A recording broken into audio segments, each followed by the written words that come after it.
जय श्री राधे। गजानंद भगवान के गजाननं भूतगणाधिसेवितं कपित्थजम्बूफलचारुभक्षणम् उमासुतं शोकविनाशकारिकं नमामि विघ्नेश्वरपादपङ्कजम्। अनंत कोटि ब्रह्मांड नायक सतचित आनंद स्वरूप देव धनुज मनुज समस्त जड़ चैतन्य स्थावर जंगम एवं विष्णुमय राममय कृष्णमय जगत को सादर प्रणाम। पितृपक्ष के दौरान विराजे समस्त भूदेव सजातीय बंधु ब्राह्मण देवता जो यहाँ उपस्थित है उनको सभी को मेरा सादर जय जय श्री राम। आगे हम आज चर्चा रख रहे हैं कि पितृपक्ष के दौरान आखिर हमें पितृपक्ष में क्रिया कैसे करना चाहिए।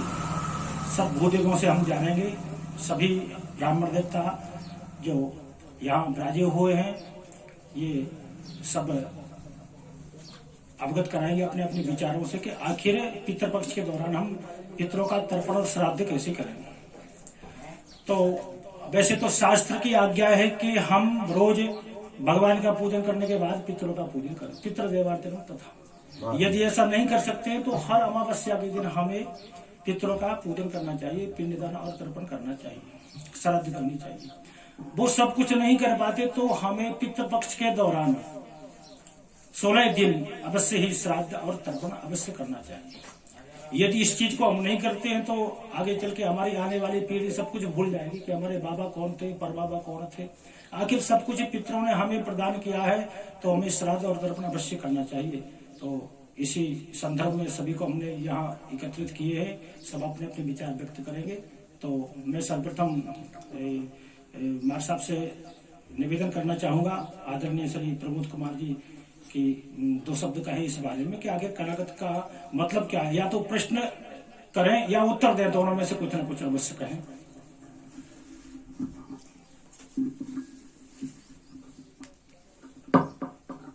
सभी को जय श्री श्याम। जानकारी ज्यादा है नहीं है, मैं आपको बताऊं महाराज। तो हमारे तो प्रश्न रहेंगे, है ना, सभी लोगों के प्रश्न रहेंगे जो उनके मन में हो। और जवाब चूंकि क्या है कि आप उस लाइन से जुड़े हो, आप समझते हो, जानते हो, आपने वो चीज पढ़ी है, प्रैक्टिकल किया है उसका आपने कि भाई ये करके भी देखे हैं, औरों के कराए हैं, खुद घर पे भी करे हैं। आपके जो जजमान रहे होंगे उनके यहाँ भी आपने ये सब काम कराए होंगे। और जैसे आपने शुरू में कही कि अगर हम अपनी पीढ़ी को नहीं बताएंगे कि ये क्या है, कैसे है, और तो फिर मतलब वो आगे चल के भूल जाएगी। हकीकत ये भी है कि हमें भी कौन सा याद है, सही बात है। हम लोग खुद नहीं जानते। अभी हमें सिर्फ इतना जो किसी ने छोटी मोटी कहानी बता दी कि साहब ये पितृपक्ष जो है ना वो 16 दिन के ना अमावस्या से शुरू होकर, हाँ, से पूर्णिमा से शुरू होकर के वो समापन हो जाता है। और उसमें मतलब ऐसा बता देते हैं कि साहब कर्ण के साथ ये घटना घटित हुई थी। तो सबको होगी वो जानकारी।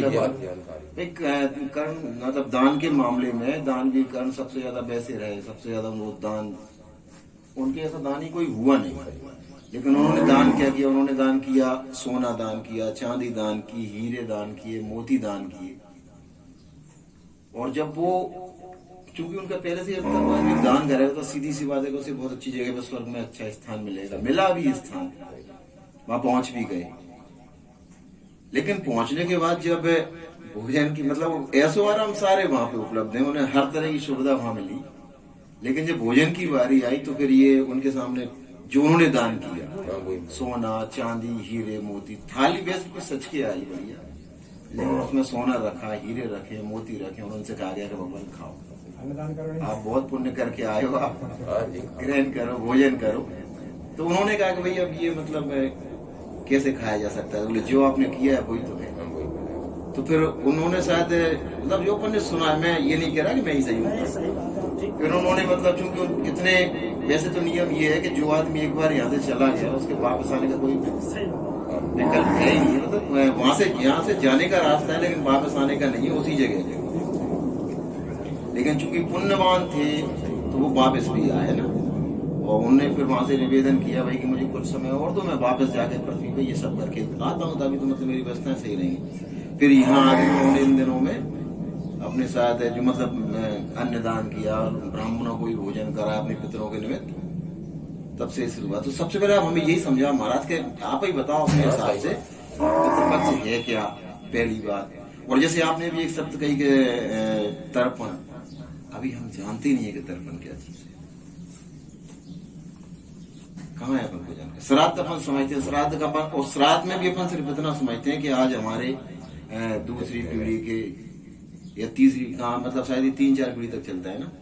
और बल्कि 7 और 10 जब तक याद हो तब तक हाँ, श्राद्ध करते रहते, जलदान देते रहते, पीढ़ियां बंद नहीं होती जब तक। तो अपन सिर्फ इतना जानते हैं श्राद्ध के बारे में कि साहब आज बब्बा का, दादी का याद है उनका दिन है और उनके नाम से अपन को ब्राह्मणों को भोजन कराना है ना। इसके आगे उसका पूरा मतलब समझाओ आप हमें, जिससे हम लोग आगे क्या कहें, कम से कम हम मान लो नहीं कर पाए, हम भी नहीं कर पाए सही से, अपन कहाँ कर पाए, अपन ने सिर्फ इतना ही कर पाया कि आज दिन है तो भोजन करा दो। तो मतलब जल उन्हें जैसे अपन देते हैं तो उसकी क्या प्रक्रिया रहती है, कैसे देना चाहिए, कब देना चाहिए, है ना। और ये तो शायद पूरे दिन चलता है, 16 दिन। तो जो जल दिया जाता है वो तर्पण है ना, बस तर्पण है। और जो भोजन कराया जाता है श्राद्ध, श्रद्धा के साथ। अच्छा, और ये एक और आपने बात बताई थी अभी, जैसे पिंडदान, तो हमें उसके बारे में ज्यादा जानकारी है, वो क्या होता है, कैसे होता है, कब होता है। कुछ लोग बाहर करने जाते हैं, गया जी जाते हैं। तो अब आप शुरू करो, हम आपसे सवाल ऐसे पूछेंगे, जवाब आप इसका देगा। जय जय श्री साहब, जय जय श्री परशुराम। तो श्राद्ध के बारे में जहाँ तक हम समझते हैं, श्राद्ध नितांत आवश्यक है, क्योंकि जीवन में ऐसी दुर्दांत समस्याएं हैं। तो हालांकि वैसे भी करना चाहिए, पर ऐसे ना कर पाए तो समस्याओं को देखते हुए तो अति आवश्यक है श्राद्ध। श्राद्ध मतलब अपने पितरों के अर्थ, बाबा, परबाबा, पिताजी, माताजी जो यहाँ से चले गए हैं, उनके लिए श्राद्ध और जलदान।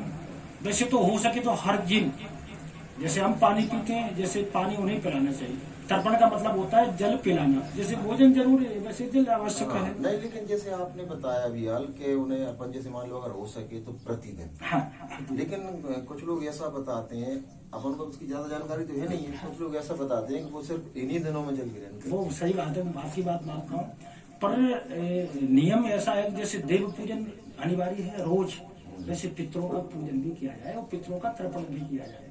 तो तर्पण एक बड़ी विधि से न करके छोटी विधि से रोज किया जाए तो बहुत अच्छी बात है, क्योंकि ये 2 पहिए है और हमेशा 2 पहिए से गाड़ी चलती है। ब्रह्म और शक्ति वो भी दोनों है। ब्रह्म अकेले हैं तो इस जगत का निर्माण नहीं कर पाएंगे, शक्ति की आवश्यकता पड़ेगी। उदाहरण के लिए तो बहुत बातें हैं, पेट्रोल है, मोटरसाइकिल नहीं है तो पेट्रोल किसी काम का नहीं, और मोटरसाइकिल है, पेट्रोल नहीं है तो आप चलाओगे कैसे। इसलिए पितृ देवाचरण तथा श्रीमद् भागवत महापुराण में उल्लेख मिलता है कि जैसे ही नंद बाबा के यहाँ भगवान कृष्ण का प्राकट्य हुआ तो स्नान करके आए, और वहाँ जो वैदिक ब्राह्मण आए थे उन्होंने पितृ देवाचरण तथा भगवान का पूजन, पितरों का पूजन कराया। तो पितरों को कहीं भी हमें छोड़ना नहीं है, पर अपनी मानसिकता थोड़ी क्या है कि हम ये कहते हैं कि वो केवल 16 दिन के लिए ही आती है। तो विशेषता बना है 16 दिन, वैसे तो हर दिन करना चाहिए, पर 16 दिन तो इसलिए कोई नहीं कर सकता है, तो 16 दिन की मानसिकता बन गई, ये तो हमको करना ही करना है। तो तर्पयन्ति एन पितरन तत्तर्पणम, पितृ देवता। तो इसके 2 पहलू है, एक तो ये कि हम भोजन करते हैं तो हमें जल भी पीना चाहिए ताकि हम तृप्त हों, एक बात हुआ। दूसरी बात यह है कि हमारे पिताजी मौजूद हैं और हम उनकी बात को मानते नहीं है, बात को सुनते नहीं, उनको प्रसन्नता नहीं है, वो दुखित हो रहे हैं, हम अपने मनमाने कार्य कर रहे हैं, तो वो जिस बात से वो प्रसन्न हो वो तर्पण है। पिताजी हमारी बात से प्रसन्न हो, पिताजी जीवित अवस्था में वो प्रसन्न हो तो वो तर्पण मतलब संतुष्टि हर तरह से। अच्छा, अब वो यहाँ से चले गए तो उनके लिए जल देना चाहिए ताकि हमारी यादें हरी भरी बनी रहे। आगे चल के ये होता है कि बब्बा जी नाम ही याद में है, क्योंकि किसी ने हमें बताया नहीं कि बब्बा जी कौन थे। हमारे बच्चों को हमने ही बताया तो वो लोग आगे चल के भूल जाएंगे। मेरा मतलब जितनी संपत्ति जो सब कुछ पिताजी ने प्रदान की है और आगे चल के हम उनके पिताजी को भूल जाए या उन्हें भूल जाए, बहुत बड़ी मूर्खता है हमारी, इसलिए याद रखना चाहिए। एक तो ये बात। दूसरा, जैसे आदरणीय हमारे मार साहब कह रहे थे कि पिंडदान और तर्पण कैसे किया जाए, तो एक साधारण सी विधि है पिंडदान की। ये बात है कि हर अमावस्या को 3 पिंड बनाकर पितरों के अर्थ पिंडदान किया जाए। उस पिंड के भाग होते हैं, अलग अलग अपने अपने देवता भाग ले जाते हैं। अमावस्या को करना चाहिए, मतलब बहुत सूक्ष्म विधि में बता रहा हूँ। वैसे तो हर दिन नहीं तो अमावस्या को नहीं तो पितृपक्ष में विशेषता होता है। तो पितृपक्ष में जब हम जलदान दें तो ऐसा नहीं केवल पितरों को ही दिया जाए, ये देव पूजन से शुरू होता है। सर्वप्रथम तो गायत्री मंत्र से शिखा बांध करके और तिल, जौ, चावल इत्यादि सब सामग्री लेकर के पूरब को मुंह करें और सब होकर के जनेऊ जैसा हमारा वैसा ही रखे, और ये घुटना सीधा वाला ये मोड़ कर पृथ्वी पर लगा कर ये सीधा वाला घुटना यूं बैठ के पूरब को मुंह करके, और ये यूं लगाया जाता है, यूं ऐसे, और कुश लेकर के और कुशाग्रेसु देवांतर्पयत, देवताओं के लिए कुशाग्र भाग से और तर्पण 29 नाम है, ब्रह्मास्त्र तर्पयतम इत्यादि। तो पूरब दिशा को उनका तर्पण करें, चावल डालकर सभी फूल डालकर जल ले लिया अपन ने, जल ले लिया। वैसे तो विधा ये है कि नदी आदि में आप हो तो कोई मतलब नहीं, थोड़े से चावल डाल के और वहीं भर के वहीं आप डाल रहे हैं। घर पे आप तर्पण कर रहे हैं तो 2 पात्र ले लिए, एक पात्र में जल, थोड़े से चावल डाल लिए, दुग्ध डाल दिया जरा सा, और बस वो ले करके और दूसरे वाले पात्र में तर्पण डाल दिया। वो गाय के सिंग के बराबर ऊंचाई लेके ऐसे भरा और ऐसे ऊपर करके उसमें डाल दिया तर्पया में। वो जो मंत्र लिखे हैं उनको लेकर के 29 मंत्र हैं, तो ये देवताओं का तर्पण। इधर ही ऋषियों का तर्पण होता है, पूरब को मुंह करके 10 ऋषि ने हमारे मरीचि आदि। फिर उत्तर को मुंह किया, उत्तर को मुंह करके इधर सुखासन से बैठ करके घुटने को नहीं टेकना है, और थोड़े से जौ डालकर यव डाल करके, और क्या नाम से इधर जो है मनुष्यों का जो दिव्य मनुष्यों का तर्पण उत्तर दिशा। फिर पितरों का तर्पण होता है इधर दक्षिण दिशा को। दक्षिण दिशा में अभी ये घुटना मोड़ा था, इसको मोड़ना पड़ेगा। जनेऊ हमारा इधर डाला है, इसको पलटना पड़ेगा इधर, अब स्वरूप में इधर जनेऊ आ जाए इसके नीचे यहाँ आके, और कुशाओं को ऐसे करके घुमा के जड़ और जो अग्रभाग है वो आगे हो जाए, और ऐसे पितृ तीर्थ से लेकर के तर्पया में अपना गोत्र, पिताजी का नाम। तो दादाजी के लिए तर्पण किया जाए तो बसु का नाम लेकर के, बसु रूप दादाजी, और दादाजी को बसु रूप, दादाजी को रुद्र रूप और पिताजी को आदित्य रूप। 3 जो विधान है वो 3 क्रम है। तो ऐसे तर्पण किया जाए। तर्पण की हालांकि एक मैंने वीडियो बनाई थी 2 साल पहले, शायद देखिए हो आपने, न देखो डाली थी, पूरा क्रम एक साधारण रूप में लिखा था। तो जैसे राम, तो तर्पण की ये विधा है कि हम जो है पितृपक्ष में तर्पण करें। अच्छा, श्रद्धा से दिया हुआ दान श्राद्ध कहलाता है। श्रद्धया दीयते तत् श्राद्धम। पिताजी के अर्थ कि हमारे आज बब्बा जी की आज जो है श्राद्ध है, तो हम सबको भोजन करा रहे हैं, श्राद्ध से दिया गया हमें श्रद्धा कहलाता है। अब बात ये आती है कि हम श्राद्ध में भी कैसे ब्राह्मणों को आमंत्रित करें, ये भी बात है। कोई पात्र है या नहीं, पात्रता की ज्यादा बात आती है। जैसे कि आपका सिलेक्शन अभी बता रहे थे 2-3 जगह से तो मास्टरी में हुआ, आदरणीय का और पटवारी में सिलेक्शन हुआ। क्यों हुआ? कि पात्र थे, पेपर दिया, पेपर को फाइट कर दिया, हमने तो पेपर दे नहीं पाया और सौभाग्य भी प्राप्त नहीं हो पाया। तो ये पात्रता होती है। तो पात्रता की बात जहां तक आती है कि दान किसको दें, तो सुपात्र दानात भवेत धनाढ्यो। दान हमेशा सुपात्र को देना चाहिए। सुपात्र को दिया गया दान धन की अभिवृद्धि करता है। सुपात्र दानात भवेत धनाढ्यो। और धन प्रभावित करो तो पुण्य।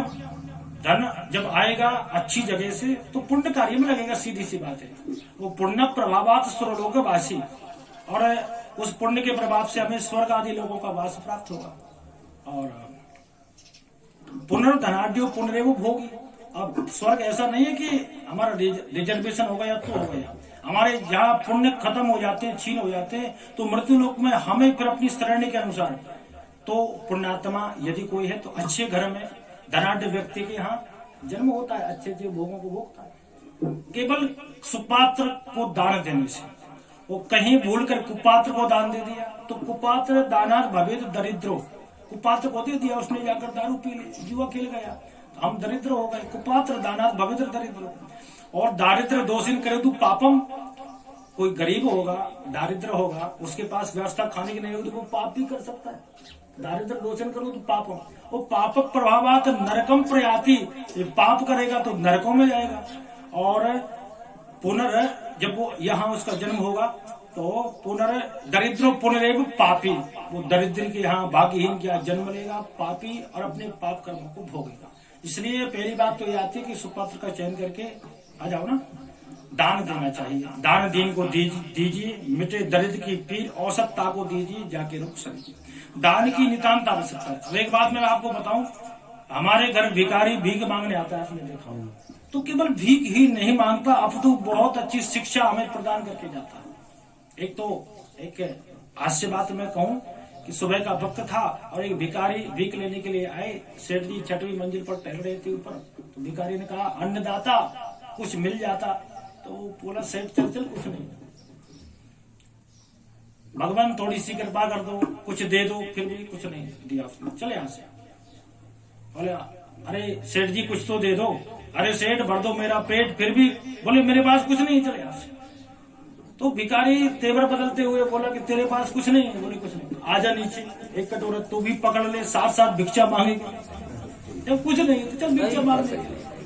तो भिक्षा का एक उद्बोधन हम ध्यान दें कि जब भिखारी आता है तो भिखारी कहता है, भिक्षुका नैव भिक्षन्ति बोधयन्ति ये ग्रहे। भिक्षुका केवल भिक्षा ही नहीं लेता, अपितु हमें बोध प्रदान कराता है, ज्ञान देता है। दीयताम, मुझे दान दो, मुझे दान दो। अदातुम फल मीतरसम, यदि नहीं देते हो तो मुझे देख लो। वो कहता है कि भैया जैसी गलती मैंने की थी वैसी गलती आप मत करो, क्योंकि मैंने पहले ये दान पुण्य कुछ नहीं किया, ये तो मेरी हालत तब कि मुझे भिखारी बनना पड़ा। ऐसा ना हो कि आप भी ऐसी गलती कर दे और मेरे जैसा आपको बनना पड़ा, इसलिए कुछ ना कुछ डाले दो। तो ये बहुत बड़ी बात हमको वो सुना के जाता है। अब बात यही है कि हम दान में क्या दें, दान कैसे करें, ये भी एक बात है कि दान में हम कुछ भी देते रहें, उसका फल कोई निकले नहीं, क्या मतलब होगा। तो एक दृष्टांत के द्वारा समझेंगे कि एक राजा का नियम था।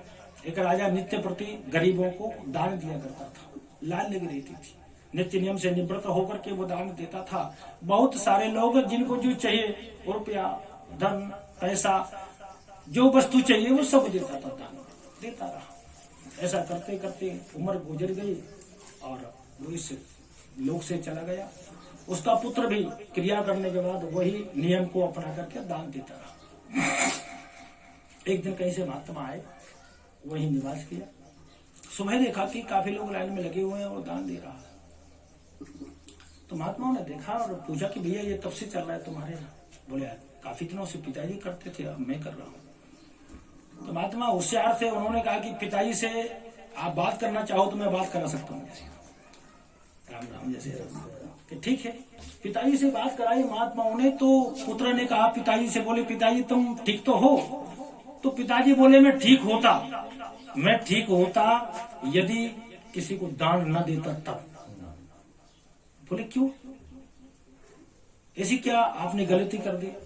तो पिताजी बोले मैंने दान तो दिया, पर ये नहीं कहा कि आए तो ले जाओ, कल स्वावलंबी बनो, अपना पेट खुद भरो। दान तो देता रहा पर मैं उनको आलसी बनाता रहा, इसलिए कोई काम के नहीं रहे, वो निकम्मे हो गए मेरी वजह से। इसलिए तुम दान तो देना, पर दो बातें ज्ञान की जरूर सिखाना। तो मेरा मतलब भोजन से भी ज्यादा ज्ञान का मतलब होता है। इसलिए तो मैंने आवेदन किया पंडित जी को फोन लगा के कि थोड़ी सा एक सभा रखें कि जब तक हम ये नहीं समझे कि अच्छा क्या है बुरा क्या है, रास्ता कौन सा ठीक है, तब तक कैसे मंजिल को पार किया जाए, मंजिल तक नहीं पहुंच पाएंगे। तो दान से भी ज्यादा ज्ञान काम करता है। हमारे बच्चों को हम देते तो हैं, पर ये कहते हैं कि बेटा अच्छे से पढ़ लिख जाओ, अच्छी नौकरी हासिल करो, तो कोई समस्या नहीं है। फिर तो भोजन के साथ साथ बच्चों को भी हम ये सिखाएं कि आने वाला समय थोड़ा क्लिष्ट आने वाला है, इसलिए आप कमाना खाना भी सीखो, प्रतिष्ठा बनाना भी सीखो, भगवान का पूजन भी करो, दायित्व भी निभाओ, सारी बातें। तो ये सब कुछ हमें वेदों से शास्त्रों से प्राप्त होते हैं। जैसे मोरी ताले की ताल न फूटन दे, वैसे धन को धर्म है चोर न लूटन दे। शास्त्र आज्ञा है कि रामायण में भी एक दोहा आया है कि प्रकट चार पर धर्म के कलम एक प्रधान, एन के विधि दान करो, दान करे कल्याण। तो कैसे न कैसे हमको दान करना चाहिए, दान से व्याधि दूर होती है। धर्मेण हन्यते व्याधि, धर्म से सारी व्याधि दूर होती है। धर्मेण हन्यते ग्रह, हमारा कोई ग्रह यदि कुप्रभाव दिखा रहा है तो सुप्रभाव दिखाना शुरू हो जाता है दान से। धर्मेण हन्यते शत्रु, शत्रु धर्म से कमजोर हो जाते हैं। सर्वे पुण्य पराजय, तो धर्म की हमें नितांत आवश्यकता है। तो हमारा जो दायित्व है, जो कर्तव्य है, हम सनातन से हैं, तो हमारा जो धर्म है उसे अवश्य अपनाना चाहिए। तो जलदान जैसे कि क्रिया बहुत लंबी है, पर एक छोटी वीडियो मैंने बनाई थी, तो आप खुद मैं व्हाट्सएप करके विचार की बहुत अच्छी दिख रही है। नहीं, मैंने देखी है, मैंने मंगाया था पिछली बार आपसे। तो 29 बार तो देवताओं का नाम जो लिखा हुआ है, तर्पयामि तर्पयामि। इसी पूरब को मुंह करके 10 बार ऋषियों का नाम जो है ना, तर्पयामि, उनको तर्पण करना है। इधर जो है 7 बार जो दिव्य मनुष्य है ना इधर, और इधर अपनी 3 पीढ़ी तो वो आते हैं, पिताजी, पिताजी के पिताजी और बाबा जी, दादा परदादा। हाँ मतलब हाँ, पिताजी, दादाजी, परदादाजी, और माताजी, दादी, परदादी। उसके अलावा फिर जैसे ससुर नहीं है, नाम याद होना चाहिए वैसे। हाँ, वैसे नाम याद नहीं है, नाम याद नहीं है तो दादा तो अपन जानते हैं ना। तो उनको मतलब दादाजी की बात आती है तो बसुर उपस तर्पिताम, बसुर उपस तर्पिताम, दादाजी का दादाजी कह के, और बस नाम जानते हो तो नाम का उच्चारण करके, गोत्र तो अपन पता होता ही। तो ये सारी, तो ये इधर तर्पण का, तो ये तो जो है कि अच्छा, दूसरा क्या है, नांदीमुख श्राद्ध आपने सुना होगा। नांदीमुख श्राद्ध, नांदीमुख श्राद्ध पितरों का एक तर्पण होता है, उसको वृद्धि श्राद्ध भी कहते हैं। कुमार जी श्राद्ध जो है ना, यहाँ हाँ थोड़ा सा ऐसा मतलब सुना है कि जैसे अपन श्राद्ध करते हैं तो श्राद्ध में न सिर्फ अपने पितरों का, बल्कि जैसे अपन ने इधर किया अपना कि मान लो दादाजी, पिताजी के नाम अगर नहीं है तो पिताजी के नाम से, फिर दादाजी के नाम से, फिर परदादाजी के नाम से, फिर दादी, परदादी, दादी, परदादी, परदादी, 3 पीढ़ी मान के चलते हैं आमतौर पे। और फिर ऐसा भी बता दी मतलब कि जो अपना ननिहाल पक्ष है, हाँ करते हैं ना तर्पण, संजीव बाबा तो उनका भी करते हैं। ननिहाल पक्ष के मतलब उनका भी याद होना चाहिए। हाँ उनका भी। और फिर नाम याद नहीं है तो नाना तो याद है, नाना परनाना, नाना परनाना पर परना, ठीक है। ऐसे नानी, नानी, नानी, परनानी, पर। हाँ, ये 3 गोत्र है, 3 गोत्र। अच्छा, और इधर का भी कुछ लोग बताते हैं कि एक अपन को ससुराल पक्ष का भी, वो यही करो, ससुर यदि मौजूद नहीं है तो ससुर को, ससुर मौजूद नहीं है तो ससुर को तर्पण करना चाहिए। मौजूद जो नहीं है, वो इस दुनिया में नहीं है, हाँ बिल्कुल, सास के लिए भी, सास के लिए भी बताया है। और जैसे मान लो वो मौजूद है, और उनके जैसे पिताजी के पिताजी, उनको किया जाता नहीं किया, मतलब किनके पिताजी के पिताजी, ससुर के पिताजी, हाँ उनके लिए, जो मौजूद नहीं उनके लिए किया जाए। वो 3 पीढ़ी कहीं भी पकड़ के चलो, मतलब उधर की 3 पीढ़ी, हाँ इधर की 3 पीढ़ी, मतलब ये तो मामा पक्ष की 3 पीढ़ी, ससुराल पक्ष की 3 पीढ़ी, और अपनी 3 पीढ़ी है। ये तो ये पीढ़ियां होंगी। दूसरा ये है कि कोई अपना मित्र है, कोई शिष्य है, उसके हाँ उसके लिए भी मित्र का अवसान हो गया तो कर सकते, और करना भी चाहिए। कोई शिष्य था, प्रिय शिष्य अवसान हो गया तो शिष्य के लिए भी गुरु कर सकते हैं। ये सारी चीज पूरा मैं आपको फोटो डाल दूंगा, सब कुछ लिखा है, स्पष्ट लिखा है। बुआ के लिए, चाची के लिए, चाचा के लिए, ये तो 3 पीढ़ी में तो अपने पिताजी, बाबा, परबाबा ही आते हैं, पर फिर चाचा तो रह गए ना, ताऊ रह गए। तो पिताजी के बड़े भाई के लिए, पिताजी के छोटे भाई के लिए, सबके लिए पूरा सारा का सारा कॉलम आया है, नाम ले लेकर के करना चाहिए, करना चाहिए भाई। ये तो देखो दान है, जितना दान हम करेंगे उतना पुण्य हमें प्राप्त होगा। तो अब ये चाचा को कौन, चाचा के बच्चे तो करेंगे, पर हम करें तो हमें अपना पुण्य अलग से मिलेगा। पिताजी के साथ उनका भी अंतर पड़ता है, सारी चीजें लिखी हुई। अभी तक तो अपन क्या समझते हैं कि हमें केवल अपने पिताजी, पिता, प्रपिता और प्रपितामह, यदि 3 पीढ़ी लेके पिताजी, दादाजी और हाँ परदादा। फर्ज जो है कि सभी के लिए, बुआ जी के लिए, और क्या नाम से अपने प्रिय कोई अपने मित्र हैं, शिष्य हैं, सबके लिए पूरा कॉलम उसमें दिया हुआ है, जो है तो करना चाहिए। अच्छा, आप ये 53 में चलो, इसमें आप थोड़ा सा ये भी बताओ, जैसे मान के चलो कि इसका तर्पण करने वाले की बात कर रहा हूँ मैं, जो जल अर्पण करेगा अपने पूर्वजों के निमित्त, तो उसका वास्तविक उत्तराधिकारी कौन है? वैसे प्रथम पुत्र, ज्येष्ठ पुत्र जो होता है ना, उसको धर्म पुत्र माना जाता है। पहला पुत्र ही तर्पण करे। यदि पहला पुत्र नहीं कर सकता, अस्वस्थ है, इच्छा नहीं है, नहीं करना चाहे, तो कनिष्ठ पुत्र सबसे छोटा पुत्र है, उसको बताया गया है शास्त्र के अनुसार।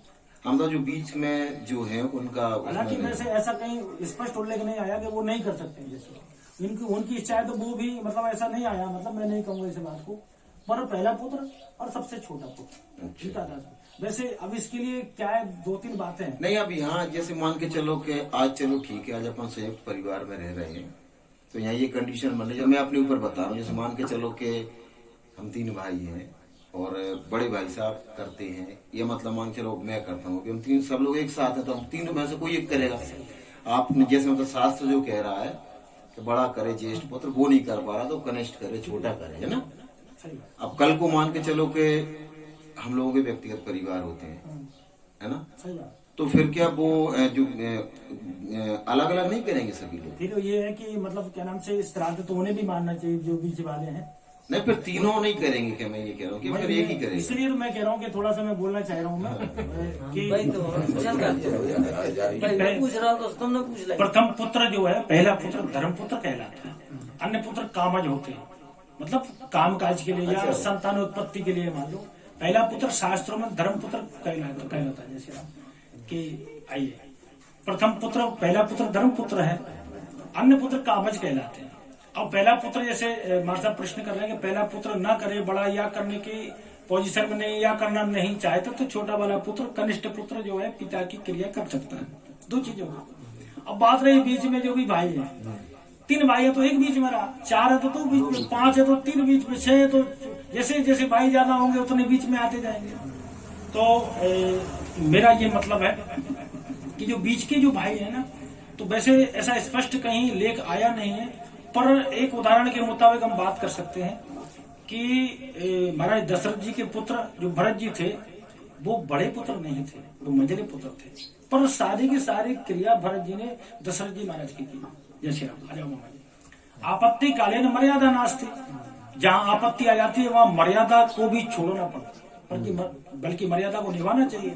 पर कहीं ऐसा समय आ जाता है कि जहाँ हमें मर्यादा छोड़नी पड़ती है, तो भरत जी महाराज ने पूरा का पूरा जो है जो औरतोदय कार्य होता है उनका दशरथ जी महाराज का भरत जी ने किया, जबकि वो पात्र नहीं थे, वो अधिकारी नहीं थे। तो इसलिए रामायण के मुताबिक हम कह सकते हैं कि उनको भी मतलब वैसे अलग हो गए तो करना चाहिए। सीधी सी बात है, इधर गीता जी में भगवान कृष्ण कहते हैं कि कर्मण्य बाधिकार माँ पर सुखदाचना, भाई कर्म ही प्रधान है। जो भोजन करेगा उसका पेट भरेगा। मैंने भोजन कर लिया, हमारे माँ साहब भूखे रहे, भाई ये करेंगे जब इनका पेट भरेगा, तो कर्म लोग है। वैसे तो सबको करना चाहिए, पर स्पष्ट उल्लेख आया नहीं, एक चीज। दूसरा क्या है कि जैसे अभी तक तो हम लोग वहां पहुंचे नहीं है कि आखिर कि जैसे कि आप तो इच्छुक हो, कुछ लोग इच्छुक ही नहीं है कि जल भी दिया जाता है, कि तर्पण किया जाता है, जरूरी है नहीं है, कुछ लोग ऐसे भी।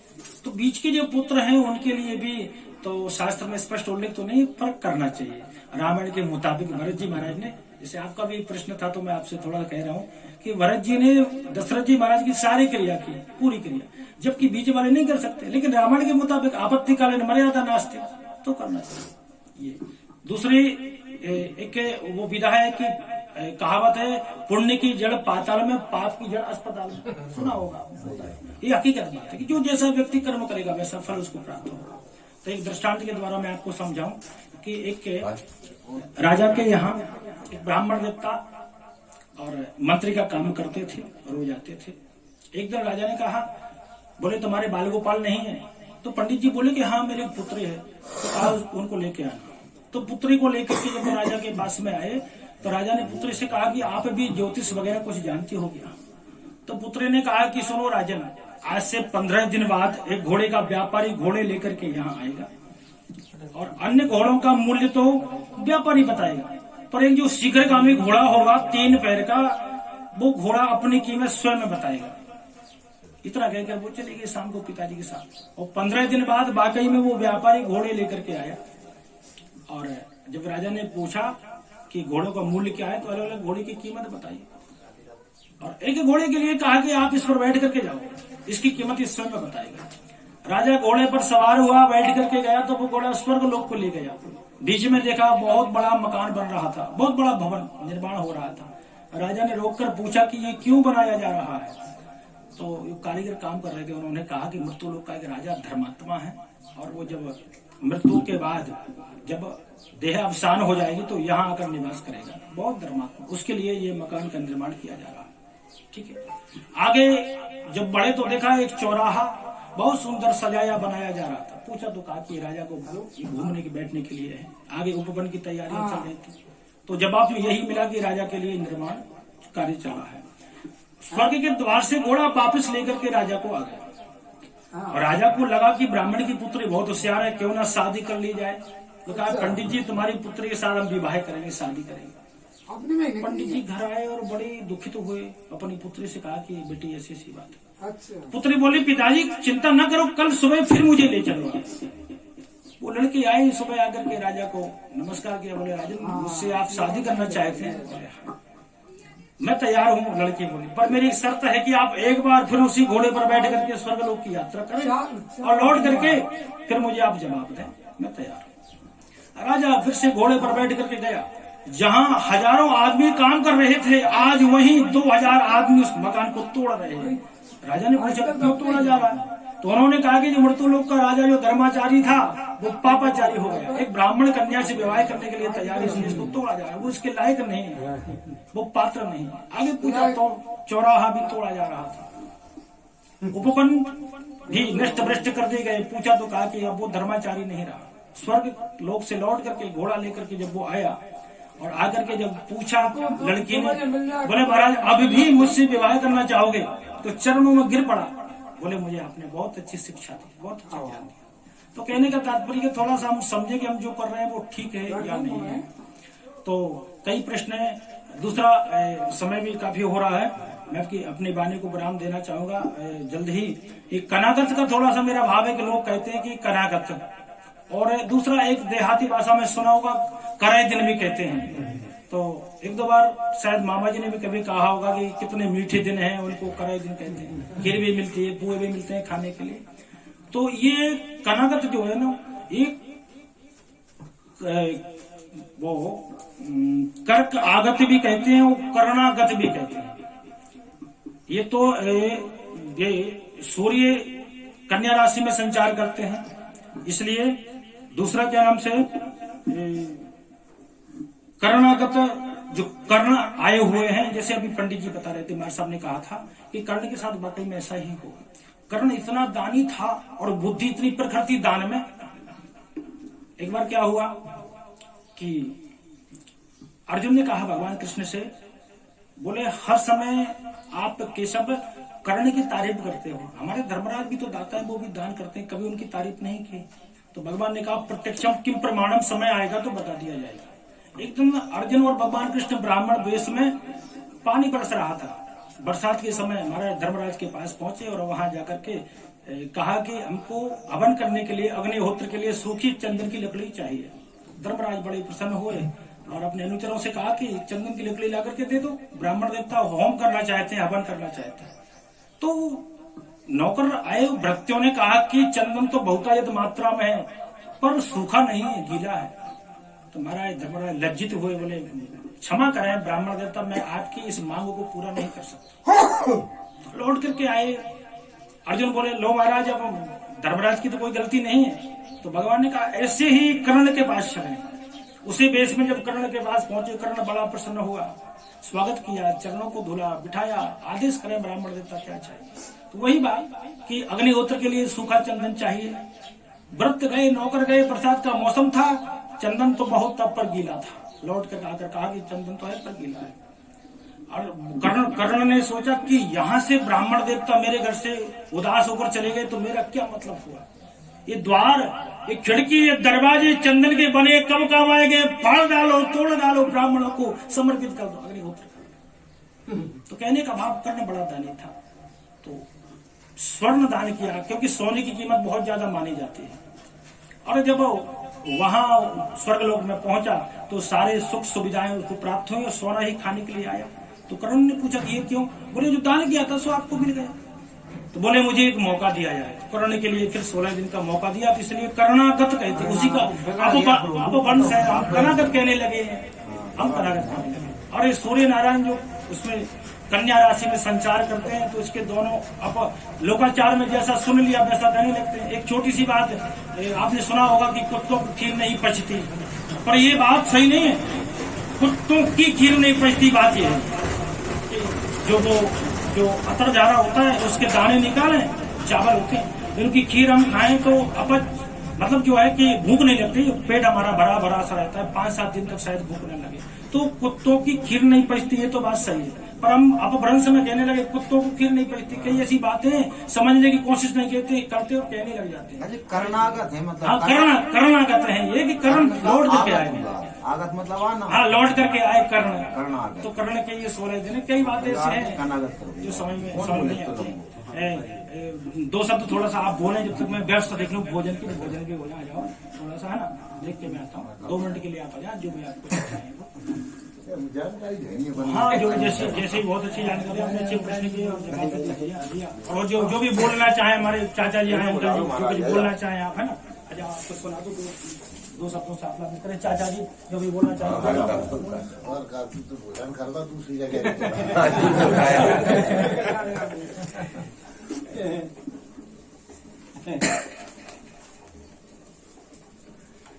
बात सही बता रहा मन जी, जाना नहीं तो सही तरीका से।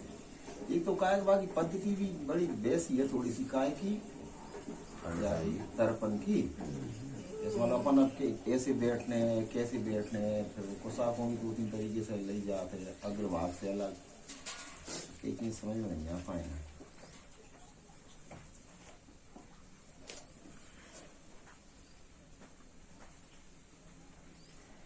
जैसी करो, अगर तुम श्रद्धा नहीं है कोई मतलब नहीं है, श्रद्धा से करो तो विधि को कोई महत्व नहीं है। तो सही क्या भी सही है, हम 1 घंटा लगे श्रद्धा से चाहे तुम 5 मिनट करो, वही नहीं तो संदेश वहां तक पहुंच जाएगा। बिल्कुल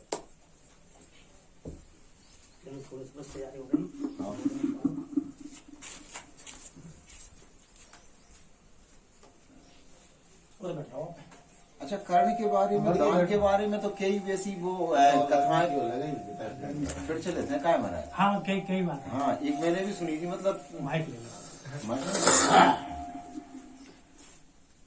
चलो साहब, जय श्री श्याम। एक छोटी सी मैं कहानी सुनाऊं। जैसे महाराज ने बताई अपन को कि कर्ण की परीक्षा लेने भगवान पहुंचे और वहां भी गए, मतलब कि भाई दोनों में से कौन बड़ा दानी है। तो ये एक बार और ऐसी सुनी अपन ने, कथाओं में पढ़ा है कि इनके दान की कई बार परीक्षा हुई।